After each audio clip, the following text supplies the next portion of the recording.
Se o cérebro de Atlas precisa pensar, o seu sangue precisa circular sem contaminação. Porque não existe sociedade funcional quando o medo corre mais rápido do que a lei. Não existe liberdade onde o cidadão vive cercado pela violência e pelo crime organizado. E é exatamente isso que o Brasil tem vivido. Quando a segurança falha, não se perde apenas a tranquilidade. Perde-se liberdade, perde-se investimentos e perde-se o futuro. Uma sociedade insegura não é apenas uma sociedade com mais crimes. É uma sociedade enfraquecida e cada vez mais acostumada a conviver com a barbárie. E é exatamente isso que nós vamos discutir agora com os nossos palestrantes, que nós temos a honra de receber aqui na Conferência Atlantos. Everton Mello é delegado de polícia e titular da primeira Delegacia de Investigações do Narcotráfico. Pode vir, delegado. Ele atua diretamente no combate do crime organizado, é formado no curso de Operações Táticas Especiais da Polícia Civil e, além da sua atuação policial, é professor em cursos jurídicos e instrutor da CADEPOL, participando da formação de novos profissionais da segurança pública. Temos também a honra de receber aqui nesse palco Davi Medina, que é desembargador do Tribunal de Justiça do Rio Grande do Sul, graduado em Direito pela Universidade Federal de Pelotas, ingressou no Ministério Público em 1996 e atuou como promotor de justiça nas comarcas de Iraí, Frederico Westphalen, Guaíba e São Leopoldo. Tomou posse como desembargador do TJRS em janeiro de 2024, é professor universitário, mestre em Direito e autor de obras jurídicas e artigos científicos. E também foi presidente da Fundação Escola Superior do Ministério Público entre 2013 e 2019. E para mediar o nosso painel de segurança pública e crime organizado, eu convido para o palco a nossa presidente do Instituto Atlantos, Maria Eduarda Vargas.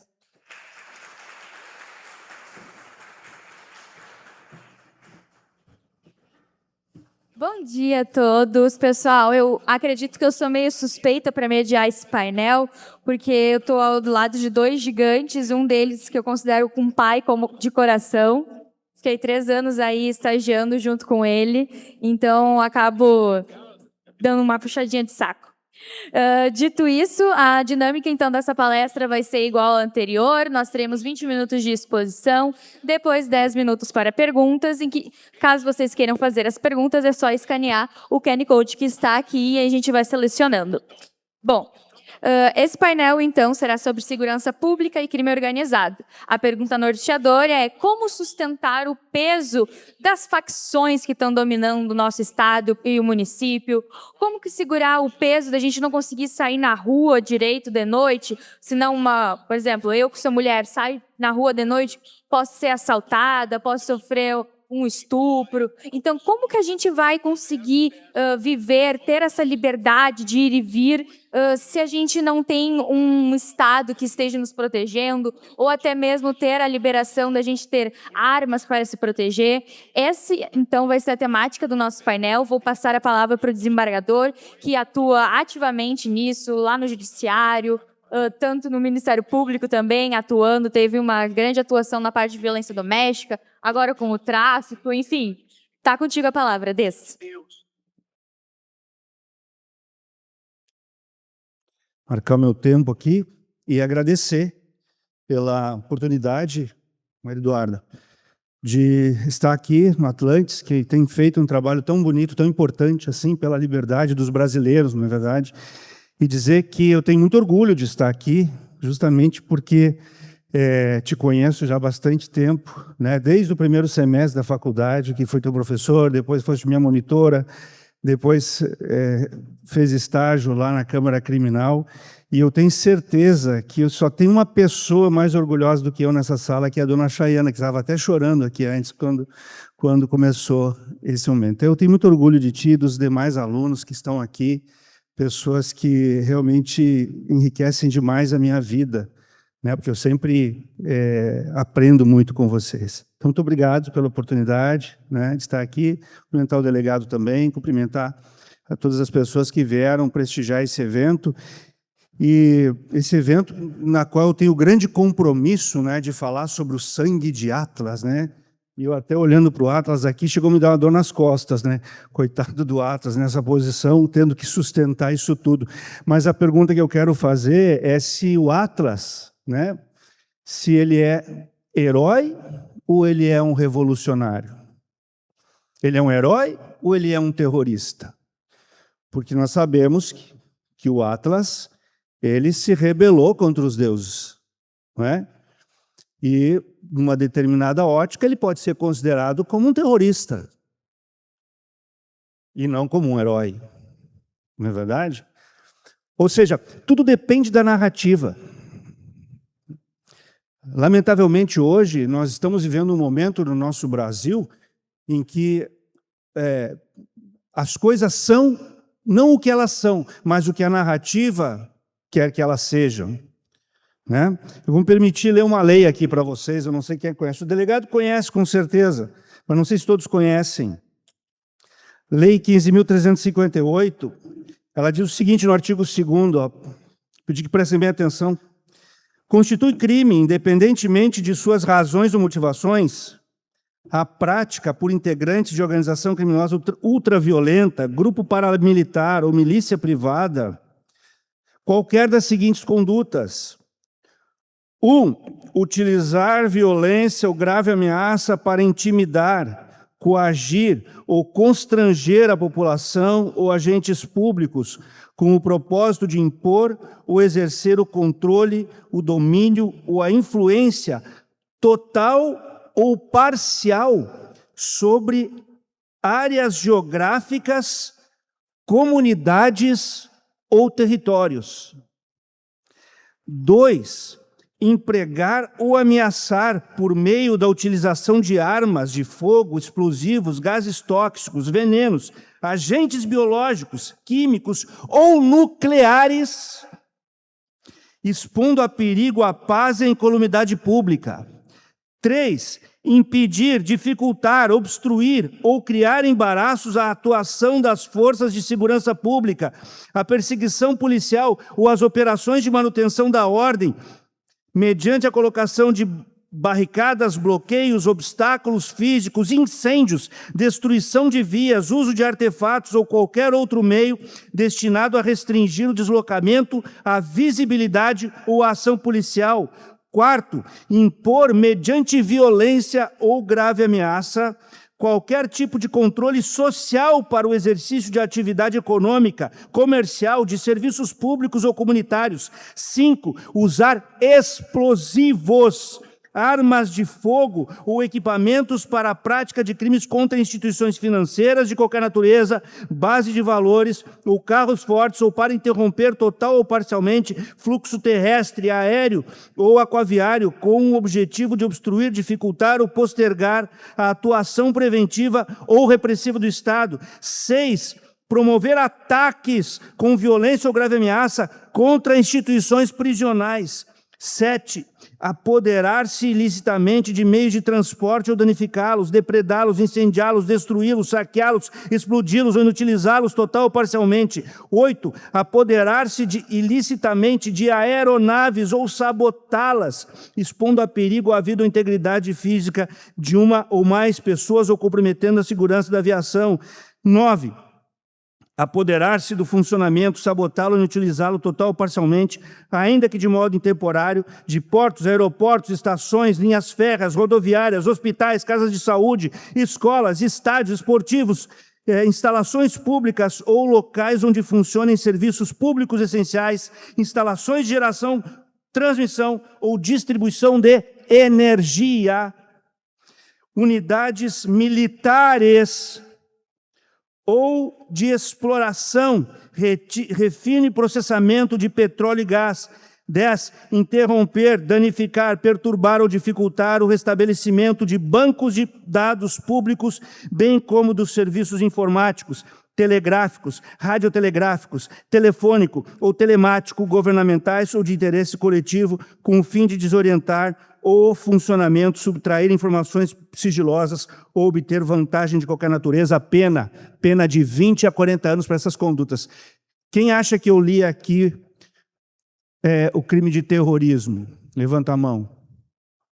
Ninguém acha que eu falei de terrorismo aqui? Acha que eu falei de terrorismo? Olha, na minha opinião, isso é terrorismo. Na minha opinião, tudo que eu li aqui é ato terrorista. Tá? Com pena de 20 a 40 anos. No entanto, o governo diz que isso não é ato terrorista. Tá? Que usar instalações nucleares, inclusive, né, não dominar instalações nucleares não é ato terrorista. Dominar aeronaves não é ato terrorista. O governo diz isso. Né?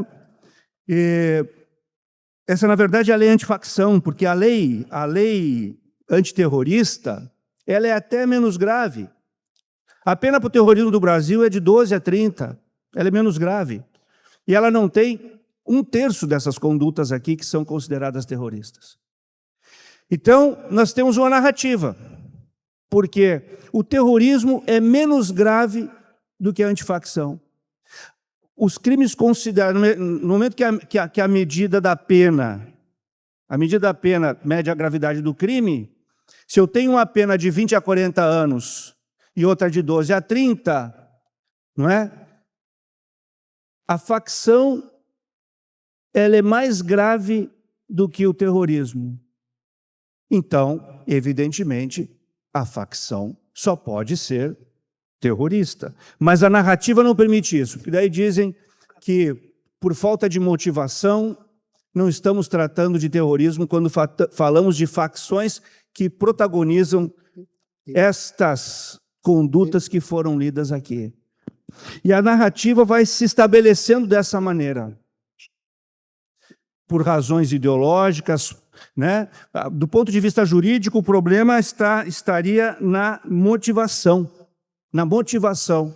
Mas nós sabemos que existem razões ideológicas muito mais sérias por trás, para não considerar as facções como atividade terrorista. Nós sabemos que tem interesses aí, inclusive de proteger determinadas instituições que invadem e dominam áreas rurais, né, mediante violência, e que poderiam se incluir como organizações terroristas se esse tipo de atividade fosse taxada como terrorista. Não tem problema, porque algumas instituições internacionais já definiram as facções brasileiras e o crime organizado brasileiro como terrorista, né? A semelhança do que fez com as Farc, a semelhança do que fez com o Hezbollah, a semelhança do que fez com outras, com o trem da Araguaia, a semelhança do que fez com outras instituições, com outras organizações paramilitares que nós temos no Brasil. Aqui, por exemplo, nós estamos, né, sob o controle dos Tauras, né, se o delegado não me deixa mentir, essa região aqui a gente está sob o controle de uma facção. Todos nós aqui estamos numa região que é controlada pelos Tauras. Aqui do lado, em seguidinha, os Manos e os Balas, e assim nós estamos cercados por este controle territorial, né? O problema é que essa narrativa que diz que isto não é terrorismo, não é, mas pune de forma muito mais grave até do que o próprio ato terrorista definido em lei, o problema dessa narrativa é que isso sai muito caro para o Brasil. Nós sabemos que o Brasil sofre com violação de direitos humanos por conta das facções. Nós estamos vendo aí o Tribunal do Crime, nós estamos vendo aí meninas que são mortas porque não querem ceder, né, ao assédio de traficantes. Nós vemos isso, violações de direitos humanos, sem falar na violação de um direito fundamental, que é a violação do direito à segurança pública. Nós estamos convivendo aí com um custo alto na prestação de serviços no Brasil, no comércio no Brasil, na instalação de força de trabalho no Brasil. Outro dia, minha irmã no Rio de Janeiro disse que estava a minha mãe é médica no Rio de Janeiro, estava lá no posto de saúde atendendo pessoas, daqui a pouco todos os médicos tiveram que se deitar no chão, enfermeiros deitar no chão, por causa do tiroteio que estava acontecendo ali nas imediações do posto de saúde. Então, isso prejudica o Brasil imensamente, prejudica a saúde dos brasileiros. Os brasileiros estão adoecendo mais por conta disso, estão morrendo muito mais por conta disso. Isso dificulta, inclusive, os investimentos no Brasil, porque nós temos aí 1,2 trilhão do nosso PIB, mais ou menos, tendo que ser gasto, investido em questões de segurança, quando poderia estar sendo investido em outros lugares, em escolas, na educação, que se falou agora há pouco tempo, em infraestrutura para atrair investimentos, e não para gerar miséria, porque o crime acaba gerando miséria, não é verdade? Porque o crime acaba retraindo o desenvolvimento, essa retração do desenvolvimento gera miséria, miséria gera crime, o crime gera miséria, miséria gera crime, o crime gera miséria, miséria gera crime, e nós ficamos aí lembrando daquele outro mito, né, que é o mito de Sísifo, condenado a empurrar uma pedra montanha acima, deixar cair, empurrar de novo, deixar cair, empurra de novo, deixar cair, empurra de novo, e assim nós vamos, né, tal como Sísifo tentando fazer alguma coisa para mudar essa situação, e essa situação não muda nunca por causa desse ciclo vicioso. Esse ciclo que matou em 2025 34 mil pessoas, morreram em 2025 vítimas de morte violenta e intencional. Ou seja, homicídios, feminicídios, latrocínios. Isso é uma tragédia da Boate Kiss a cada 2 dias e meio. A cada 2 dias e meio tem uma tragédia da Boate Kiss acontecendo no Brasil. A cada 2 dias e meio, por conta deste verdadeiro extermínio que acontece em solo brasileiro. É por isso que nós somos catalogados hoje como um dos 10 países mais perigosos do mundo inteiro. No nosso continente, nós só ficamos atrás de Equador e do México. Então é muito triste ser brasileiro numa condição dessa. Aí tem lá o que se pode fazer numa situação como essa. Eu acho difícil, né? Eu acho difícil. Nós temos aí a lei antifacção, eu acabei de ler para vocês, não é? Mas vejam bem, ontem eu falava lá com um coronel, um amigo meu, que é colega na Comissão de Segurança do Tribunal de Justiça, e nós comentávamos o seguinte: existe uma guerra desigual. Existe uma guerra desigual, por quê? Porque o criminoso não cumpre regras. E o Estado, para fazer o combate a esta atividade tão nefasta, precisa cumprir a Constituição e as leis. Tem que cumprir. A polícia tem que cumprir Constituição e leis. Senão o Ministério Público vai para cima, o Judiciário vai para cima da polícia. Só que o outro lado dessa guerra não cumpre lei alguma, faz suas próprias leis. E aí se torna uma situação desigual. E como enfrentar isso?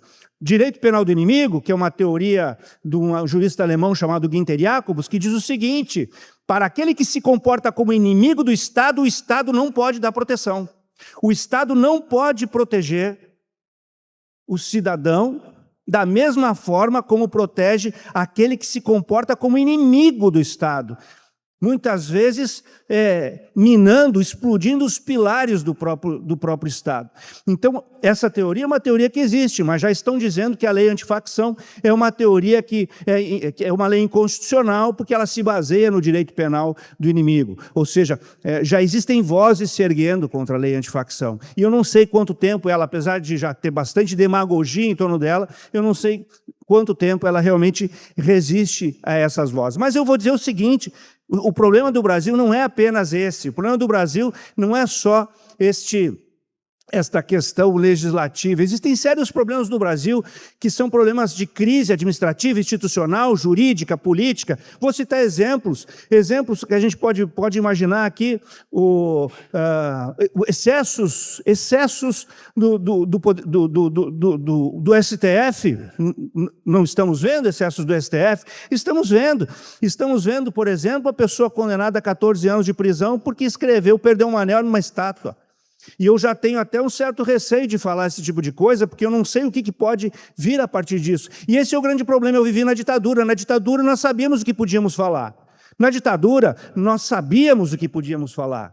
E hoje nós não sabemos mais o que podemos falar. Então nós temos excessos, nós temos um Congresso que não corrige esses excessos, nós temos juiz, nós temos um magistrado que está magistrado julgando quando são vítimas. Nós estamos há uma deterioração do sistema de freios e contrapesos, porque o Congresso não controla o Judiciário não controla o Executivo, e isso é ruim para a democracia. Então eu quero encerrar aqui falando para vocês o seguinte: Jean Valjean foi condenado a 19 anos de prisão, porque furtou um pão porque furtou um pão para matar a fome da sua família. Nós vamos dizer, mas isso é ficção de Vitor Hugo. Não foi, tem gente condenada a isso simplesmente por protestar contra coisas que entendia errados numa situação que entendia democrática. Mas eu quero dizer para você o seguinte, essa obra do Vitor Hugo acabou criando um mito de que só pessoas pobres vão para a cadeia, só pessoas que furtam pão vão para a cadeia. E eu quero dizer para você o seguinte, no Brasil ninguém mais vai para a cadeia por furtar um pão. Ninguém mais vai para a cadeia por furtar um pão.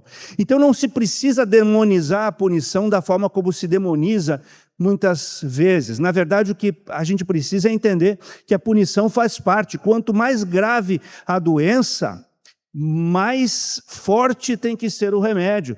Não tem outra saída. E eu quero, então, terminar com a reflexão do próprio Vitor Hugo, que disse no seu livro, Os Miseráveis, aquele que preserva o lobo perderá a ovelha. Muito obrigado.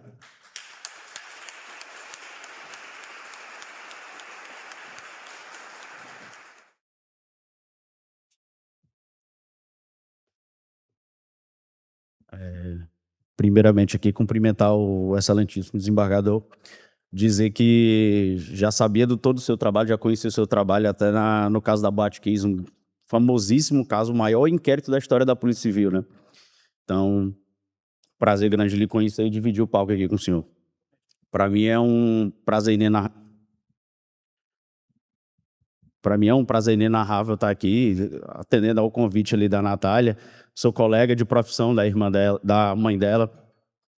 E eu queria, nessa palestra bem simples, assim, um tempo bem exímio que nós temos, trazer um pouco do panorama prático, do dia a dia, do nosso enfrentamento da Polícia Civil e das instituições públicas no combate ao crime organizado. Nessa perspectiva, a gente não pode deixar de se questionar, né? Quem governa quando o Estado falha? Quando não há presença estatal, o que acontece? Não há vácuo de poder. Em algum momento, alguma instituição, alguma organização criminosa ou algum ser vai se fazer presente naquela situação. E isso remonta à origem dos presídios, né? A origem das facções criminosas, que se deu nos presídios. Tanto o PCC, como o Comando Vermelho, bem como as nossas facções gaúchas. Eu não sei se é do conhecimento da plateia, né? Mas certamente o desembargador já tem contato com a matéria, vai saber do que eu estou falando. Aqui, o PCC e o Comando Vermelho não possuem células oficiais aqui dentro. Alguém da plateia saberia dizer por quê que o PCC e o Comando Vermelho não entram aqui? Simplesmente porque o estado do Rio Grande do Sul é onde está presente o maior número de facções criminosas do Brasil. Aqui, além da cultura bairrista, né, que o gaúcho quase não é bairrista, até em facção criminosa ele é bairrista. Então, além da cultura bairrista, o crime organizado aqui do Rio Grande do Sul tem uma expansão territorial muito grande. E eles impedem que essas facções maiores adentrem no Estado, né? E essas facções criminosas surgiram de dentro de presídios porque, alegando superioridade, superlotação carcerária e maus tratos dentro das unidades, os presos apenados começaram a se organizar. E também por uma falha estatal de juntar presos de crimes violentos, tiveram alguma mente aí, teve a brilhante ideia de juntar presos de crimes violentos com presos comuns, com presos que tinham furtado um pão, uma galinha, com presos políticos. E isso foi se organizando uma estrutura dentro dos presídios, com a primeira intenção de fazer chacinas, de fazer rebeliões, de promover fugas de apenados, mas, em um segundo momento, extravasou os muros dos presídios, né? E chegou na sociedade. As estruturas das organizações criminosas hoje, eu não sei até que ponto boa parte da plateia tem acesso a esse tipo de informação, mas a estrutura organizada das grandes facções do Rio Grande do Sul movimentam, em apenas um dos inquéritos investigados pela gente, quase R$500 milhão. quase R$500 bilhão. As grandes lideranças do tráfico do Rio Grande do Sul, as grandes lideranças das facções criminosas, estão quase todas presas. E quase todas comandam e continuam a comandar o tráfico de drogas e as organizações criminosas de dentro dos presídios. É um problema institucional gravíssimo. Antes de começar a palestra, eu tinha falado aí com uma mediadora assim, cuidado com as perguntas que vão ser feitas pela plateia, né? Porque daí perguntam, como que esse celular entra em presídio? Como que eles conseguem ter esse acesso?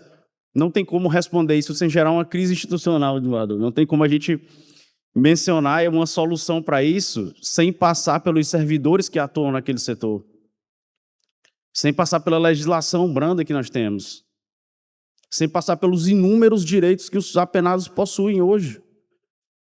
É inadmissível que um preso, que um apenado que cumpra mais de 100 anos de pena privativa de liberdade, que ele consiga se comunicar com parentes, com a companheira, com a família, com qualquer tipo de familiar, sem supervisão estatal.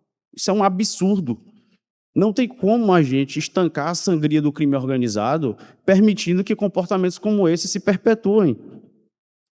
Vou regular o tempo que eu estou... Não tem como a gente controlar isso sem estancar essa sangria. Essa sangria não vai parar enquanto comportamentos como esses forem legalizados pelo Estado, forem autorizados pelo Estado.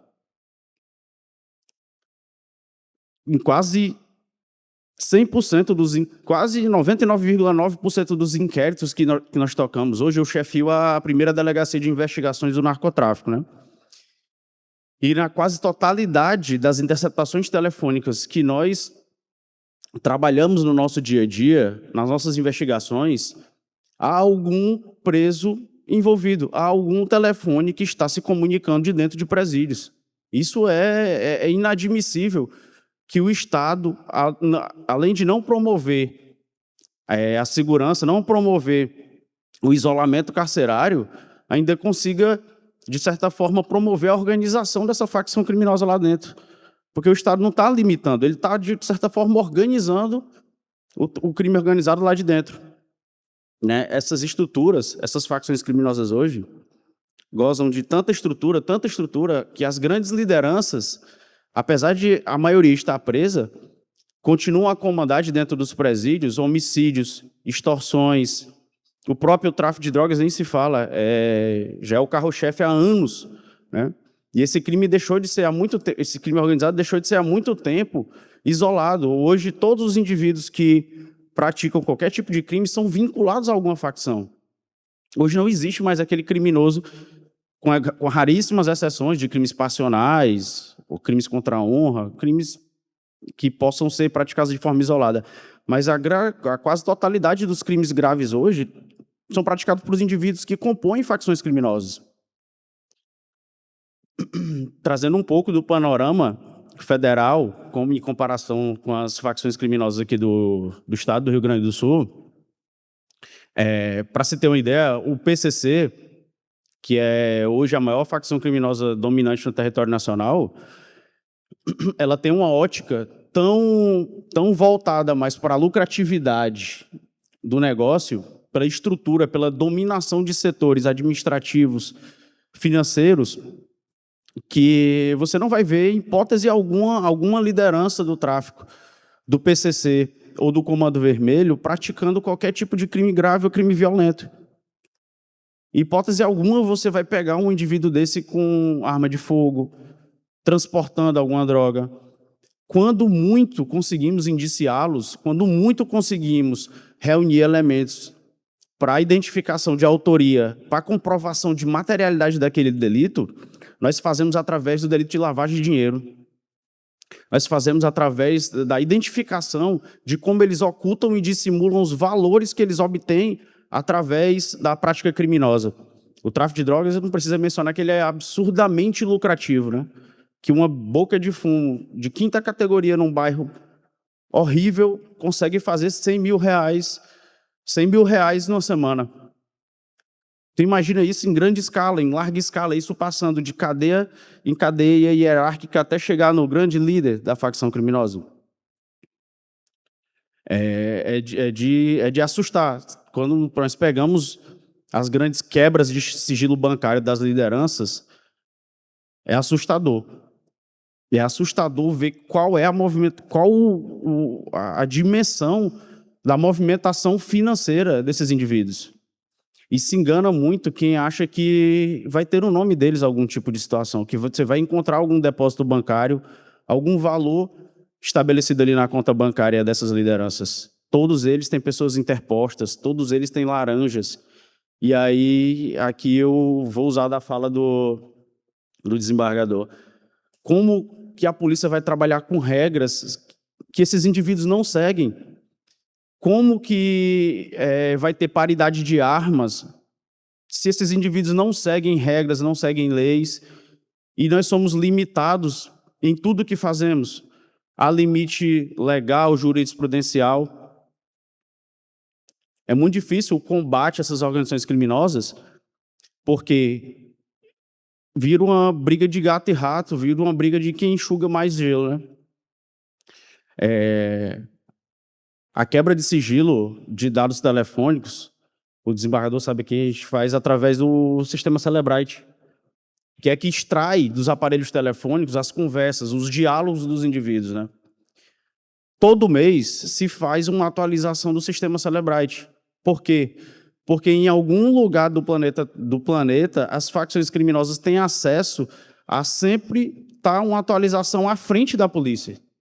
Então, quando a gente consegue desbloquear, ter acesso a um tipo de aparelho, exemplo, o iPhone 16, quando a gente consegue, enfim, quebrar o sigilo telefônico e extrair conversas de traficantes e de líderes de organizações criminosas de dentro desses aparelhos, logo em seguida já se torna inviável, já não conseguimos mais ter acesso, porque se lança o iPhone 17 e a nossa tecnologia não acompanhou.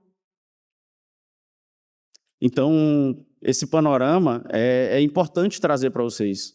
É importante que se tenha conhecimento que a polícia faz, e faz muito. E é uma honra para mim aqui estar falando, não só do meu departamento, né, do Departamento de Combate ao Narcotráfico, mas também falando da Polícia Civil, de homens sérios que trabalham com seriedade, que se dedicam, que se empenham. Mas a nossa luta é um eterno enxuga-gelo. É um eterno enxuga-gelo. Há 15 dias atrás, reforçando a questão dos presídios que eu mencionei anteriormente, há 15 dias atrás eu deflagrei uma operação chamada NIVEC, cujo principal líder dessa organização criminosa atuava de dentro do presídio.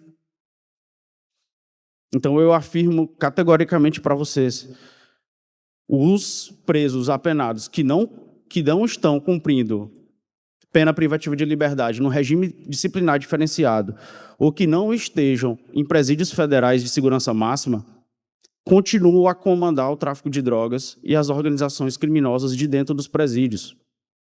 Continuam. É uma triste realidade. Em que isso impacta? Em que isso impacta na liberdade do indivíduo? Em que isso impacta na liberdade econômica? Nessas vilas, nesses bairros, nessas cidades sitiadas pelo crime organizado, você não circula mais no horário que você quer. O seu direito de ir e vir é totalmente cerceado. Indivíduos proíbem a circulação, proíbem onde e como você compra. Quem tem um empreendimento nesses locais dominados pelo tráfico sabe exatamente do que eu estou falando. Eles atuam na informalidade, porque se atuassem de forma oficial, não conseguiriam se sustentar. Porque além de pagar a taxa de imposto do crime, tu teria que pagar o imposto federal, o imposto estadual, o imposto municipal. Isso vai prejudicando não só a economia, mas também a liberdade do indivíduo de consumo. Nesses bairros, não é pura ficção aquilo que nós enxergamos nos filmes Tropa de Elite, onde o indivíduo não compra onde ele quer. Ele não compra o botijão de gás onde ele quer. Ele não compra aquele saco de arroz onde ele quer. Ele compra onde a facção vai obter lucro com aquilo. Onde a facção determina que ele compre. Isso vai cerceando, de certa forma, a liberdade do indivíduo, tanto de locomoção, como econômica, como de pensamento. e de liberdade de expressão, né? Me permitam aqui ter a audácia de apresentar algumas soluções para esse crime, né? A primeira legislação, eu não sei até quando vai durar essa lei antifacção, já vi que uma pré-análise, né? Tem vários dispositivos ali que eu já enxergo muitos setores da esquerda condenando esse tipo de dispositivo que está ali previsto, né? Então, a gente não sabe, foi preciso o deputado Guilherme Derrite sair do governo de São Paulo para poder conseguir fazer a relatoria e conseguir passar alguns tipos de dispositivos mais rigorosos para dentro dessa legislação que o desembargador leu aqui. Então, eu acho que a solução passa muito pelo fortalecimento institucional, pelo fortalecimento das instituições, pelo investimento na polícia, pelo fortalecimento da relação entre polícia e Ministério Público, pelo fortalecimento da relação entre polícia, Ministério Público e Poder Judiciário. Nós temos um inimigo em comum, nós temos que tratá-lo como um inimigo comum. E se em determinados momentos tivermos que flexibilizar regras, tivermos que flexibilizar algum tipo de comportamento para combater no mesmo nível de paridade as organizações criminosas, entendo que deveríamos fazer. E, para encerrar essa breve conversa aqui informal que tivemos, eu gostaria de citar um trecho bíblico no qual eu me inspiro muito e que eu me emociono às vezes quando me deparo com o sistema, e como o sistema funciona. Né? Bem-aventurados aqueles que têm fome e sede de justiça, pois serão saciados. Mateus capítulo 5, versículo 6. Obrigado a todos. Bom dia.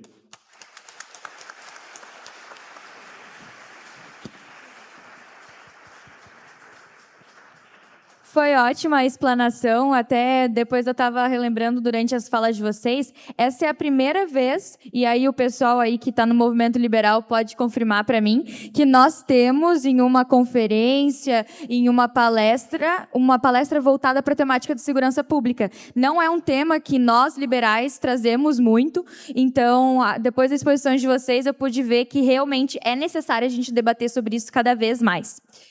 Dito isso, foi muito legal a gente ver esse contraponto de uma aula pura de direito penal, basicamente, com a prática e a vivência, né, na delegacia. Então, eu achei muito interessante. Dito isso, vou abrir então aqui para ler algumas perguntas. Obviamente, a gente não tem tempo para fazer todas. Ambos os palestrantes estão aí com uma agenda corrida, mas vamos lá. A primeira pergunta que eu selecionei, que eu achei muito interessante, e daí eu vou bater para os dois fazerem, é: a população, por vezes, vê um certo conflito entre a operação policial que prende e o judiciário que solta. Como essas duas forças contra o crime podem nos dar um resultado mais eficaz? Vou passar agora primeiro para o desembargador responder e depois para o delegado responder. Acho que está funcionando. Eu gostava quando o juiz falava depois das partes, né? É isso que eu gostava, mas tudo bem. Vamos falar aqui. Na verdade, o que eu falei é do sistema de freios e contrapesos. São os papéis que têm que ser desenvolvidos, né? Na verdade, sim. Na terceira Câmara Criminal, a gente não solta tanto assim. Isso é uma coisa um pouco... de novo, uma narrativa. Tá? Isso não tem um dado estatístico correto. É que, às vezes, num caso de repercussão, ocorre a soltura, e eu vejo, às vezes, que o STJ tem feito muito esse tipo de... tem estimulado esse tipo de narrativa, porque o STJ tem um entendimento bem mais liberal em relação a essa situação da droga, né? Mas tem algumas questões, por exemplo, assim, existe um mito de que o tráfico não é um crime cometido com violência. Então, uma coisa que se diz muito, quando uma pessoa é pega com drogas, ela não praticou violência. E na terceira Câmara Criminal, nós rechaçamos esse argumento, dizendo o seguinte: o tráfico, a execução dele pode não ser violenta, mas todo o entorno dele, a preparação até chegar o momento da venda da droga, na distribuição, no fornecimento, né, tudo que vem antes e tudo que suporta e sustenta o tráfico é de violência extrema. Então a gente combate o argumento com isso. Mas realmente esse é um problema também que existe em relação à interpretação da lei. E aí nós temos vários problemas legislativos que acabam gerando solturas, muitas vezes indevidas, por questões de interpretações. Tá? Mas isso tem a ver mais com interpretação, porque a lei dá margem a isso, muitas vezes, e tem a ver também com a necessidade de fazer isso, porque numa democracia nós temos que ter os poderes funcionando harmonicamente. Se ocorrer algum tipo de excesso por parte da polícia, que é do Poder Executivo, o Poder Judiciário tem que fazer a sua parte no sentido de corrigir. O que eu acho que está muito errado é considerar que tudo que a polícia faz, e aí é um fundamento ideológico, é colocar a polícia como um órgão de repressão, que é uma visão extremamente ideológica, porque a polícia é um órgão de proteção e não um órgão de repressão, mas muitas vezes uma visão ideológica comprometida com narrativas acaba gerando este modelo de pensamento que faz com que muitas vezes aconteçam, sim, solturas que eu considero indevidas. Obrigada, desembargadora. Agora eu vou passar a palavra para o delegado. Tem um microfone aí. Eu gosto de condenar perguntas simples para problemas complexos, né? Isso é uma narrativa construída que muitas vezes não se verifica na realidade, né? Nós sabemos que a legislação nossa ela dá muito aso, como concordando aqui com o desembargador, dá muito aso para interpretações. E sabemos também que tanto o nosso Ministério Público, o nosso Poder Judiciário, é composto também por grandes indivíduos, com indivíduos legalistas que cumprem o seu papel de forma exímia, mas também há aqueles que têm interpretações garantistas, e aí é da interpretação do Poder Judiciário, daquele daquele juiz, daquele magistrado. Então, entra naquele outro ponto que a gente estava comentando ali há pouco, que eu estava conversando ali há pouco com vocês. A gente não tem paridade de armas, né? A gente não tem paridade de armas com as facções, com o crime organizado. Então, em algum momento, algum membro do Poder Judiciário, algum membro do Ministério Público vai se apegar a questões formais que vão invalidar, que vão dar nulidade àquele tipo de apreensão, àquele tipo de prisão feita pela polícia, né? E também faço aqui a minha meia-culpa, né? As nossas polícias acabam, por muitas vezes, por excesso de vontade, não por maldade, não por incompetência, mas às vezes por excesso de vontade. Muitos dos nossos policiais, muitos dos nossos integrantes das forças de segurança pública acabam se excedendo e gerando interpretações como essa, que podem levar à rua indivíduos criminosos, indivíduos que cometem crimes graves. Mas a grande maioria dos membros do Poder Judiciário cumprem o seu papel. A experiência que eu tenho no combate ao narcotráfico aqui é que a gente faz um bom alinhamento com o Poder Judiciário, com o Ministério Público, e essa narrativa tem que ser desconstruída por nós, né? Tem que ser por nós que somos atores jurídicos, no caso. Muito obrigada. Agora eu vou inverter a ordem, vou começar pelo delegado Everton, já que o desembargador reclamou que o juiz falava por último. Partindo então do princípio de que organizações criminais financiam campanhas eleitorais. Há alguma perspectiva de atuação mais efetiva do Estado no sentido de desmantelar toda a hierarquia dessas organizações? E aí eu expando até essa pergunta, né? A gente já viu diversos casos aí do PCC, do Comando Vermelho, financiando partidos majoritariamente da esquerda, obviamente. Como que a gente consegue tentar tirar isso, tentar combater isso, já que está tão intrínseco assim no nosso Estado? Outra pergunta simples para problema complexo. Acontece. Não, acontece o seguinte, é impossível o combate ao crime organizado sem um sufocamento financeiro dessas instituições. É impossível você estancar qualquer tipo de comportamento criminoso sem você sufocar o braço financeiro das grandes facções criminosas. Eles têm um poderio e uma estrutura financeira gigantesca. Sem o bloqueio dessas contas, sem o perdimento dos bens, sem o congelamento dos bens, sem o sequestro, o arresto dos bens obtidos por meios ilícitos, não há como a gente proceder com esse sufocamento financeiro. E sem esse sufocamento financeiro, vai continuar ocorrendo esse tipo de situação, onde as facções criminosas, para terem poder e ter influência, acabam financiando campanhas, financiando muitas vezes aquele jovem que tem um conhecimento jurídico razoável a estudar e passar para algum cargo público para ser um delegado de polícia. Sim, é a gangue dos gravatas, né, que eles falam. Então, há casos, inclusive, de financiamento até de profissionais da saúde, para que, quando o indivíduo seja baleado em alguma operação policial, ele não vá para um posto de saúde, para um PSF, onde ele possa ser atendido por alguém que vá dar indicação para a polícia. Chegou um baleado aqui, assim, assado, pode estar envolvido em alguma situação. Então, até os profissionais da saúde hoje são financiados também pelas facções criminosas, para que, quando ele seja baleado em uma comunidade, em algum bairro, em alguma vila, ele não saia mais de lá para ser atendido, ele seja atendido lá mesmo, para que não gere nenhum tipo de aviso à polícia. Então, eu acredito que muito desse esgotamento do financiamento passa pelo sufocamento financeiro das instituições, das organizações, perdão. Passo, então, agora a palavra para o desembargador. Partindo do princípio de organizações criminais financiam campanhas eleitorais, há perspectiva de alguma atuação mais efetiva do Estado no sentido de desmantelar toda a hierarquia dessas organizações? Aí a gente consegue ver, né, PCC, Comando Vermelho, que entram dentro de partidos, como o delegado comentou ali, facções que acabam pagando as universidades, a gangue dos gravatas, pagando também outros magistrados, é mais nesse sentido. Uma coisa que eu acho que é fundamental para o Brasil, eu acho que o Brasil precisa repensar a forma do financiamento de campanhas eleitorais. Eu acho que, infelizmente, nós precisamos que as campanhas eleitorais sejam financiadas com recursos públicos. Isso tem se discutido há bastante tempo, eu sei que tem muita gente que não concorda com isso, mas enquanto a gente tiver o Banco Master financiando campanhas eleitorais, a gente vai viver essa realidade. Independentemente das medidas de esgotamento dos recursos financeiros das facções, que também são muito complicadas, porque nós não temos ideia do dinheiro que circula na mão da facção. Nós não temos a menor ideia.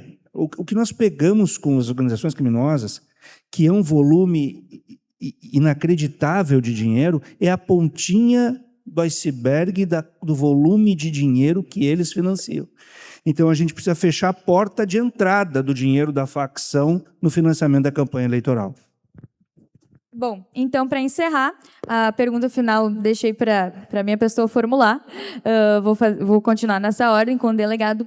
Como que a gente consegue ver essa questão ideológica, onde, de um lado, nós temos ali o STF fazendo endurecimento de pena para casos minúsculos, como a pessoa que escreveu ali na estátua perdeu Mané, tendo uma pena enorme, enquanto nós temos um outro lado dos casos dos quais eles defendem, um estuprador tendo uma pena, no mínimo, de 1 ano, ou até mesmo sendo absolvido, como o caso em Minas Gerais. Como que vocês conseguem ver esse debate ideológico, onde de um lado a gente tem um endurecimento para coisas pequenas e para coisas grandes nós temos uma diminuição ou até mesmo uma absolvição?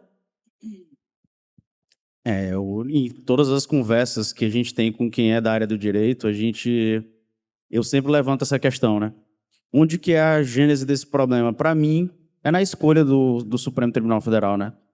Como que indivíduos que não têm gabarito jurídico algum para estar ali, não têm uma carreira jurídica admirável, não têm uma história jurídica, uma carreira em instituições respeitadas como o Ministério Público e o Poder Judiciário, e entram ali simplesmente porque são aliados, porque são advogados de partidos políticos e conseguem ter acesso à Suprema Corte do nosso país, né?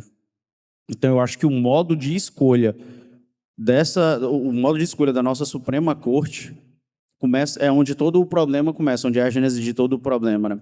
Onde você escolhe por afinidade política, você escolhe por alinhamento político. E há anos a gente é dominado por um partido só. E quantos membros do Supremo Tribunal Federal ele não nomeou? Então, todas as decisões, óbvio que são enviesadas, óbvios que são cheias, carregadas de ideologia. Então, para mim, essa é a gênese. A gênese é na escolha dos membros da Suprema Corte ali. O modo como a Constituição previu aqui. Vou passar agora a palavra para o desembargador, porque os palestrantes da próximo painel já estão me olhando com uma cara feia. Bom, eu julgo por mês uma média de 250 processos criminais, ou seja, processos que lidam com a liberdade das pessoas, processo extremamente complicado por causa do exame de prova, por causa da questão da aplicação de pena, que é uma coisa bastante complicada de fazer também. E esse volume, ele só existe porque o Brasil ele tem um modelo legislativo arcaico, ultrapassado da década de 40, que precisa urgentemente ser reformulado. Enquanto ele não for reformulado, ele vai ter espaço para produção ideológica dentro do processo. O processo acaba virando um espaço de discussão ideológica. E hoje existe muita ideologia e pouca ciência dentro do direito. Se a gente pegar a questão da violência contra a mulher, por exemplo, ela é baseada numa discussão que é ideológica. Aí eu várias vezes já pensei em parar de dar aula, né? E quando acontece episódios, como acontece essa semana, que você tem que discutir numa sala de aula o que é mulher. Você fica, porque tem um crime lá, que é matar mulher por razões do sexo feminino.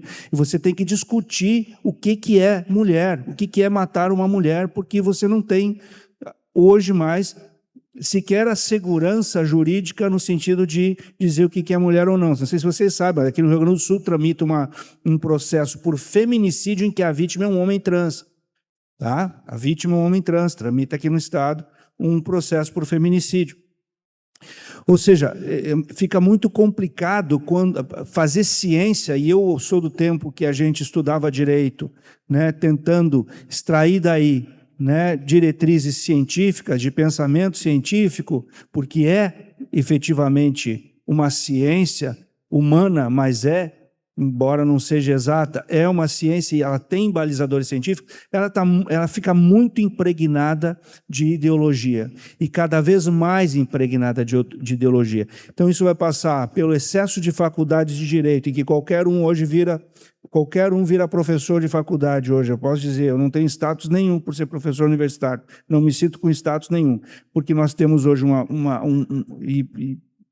é triste falar isso aqui, mas nós somos o país que tem mais faculdades de direito do que existe em todo o mundo, existe no Brasil. Então, é óbvio que a formação vai ser comprometida, é óbvio. E o comprometimento passa por esse excesso de ideologia, porque a ideologia, o que faz a ideologia? Você não precisa estudar, Você simplesmente assume uma postura ideológica, diz que a lei está errada e pronto, né? E não precisa aplicar, e não precisa ensinar. Então, isso é muito complicado e a gente precisa realmente rever isso, rever na formação do jurista, tá? Para que ele se torne mais cientista e menos agente ideológico. Muito obrigada, desembargador. Muito obrigada, delegado. Foi uma honra aí mediar com vocês, esses dois gigantes. E eu tenho certeza que a plateia adorou, porque eu não vi quase ninguém no celular, então acho que deu super certo. Vou agora chamar os Sombras, então, para dar aí a lembrancinha do Instituto e a gente tirar a foto oficial. Muito obrigada.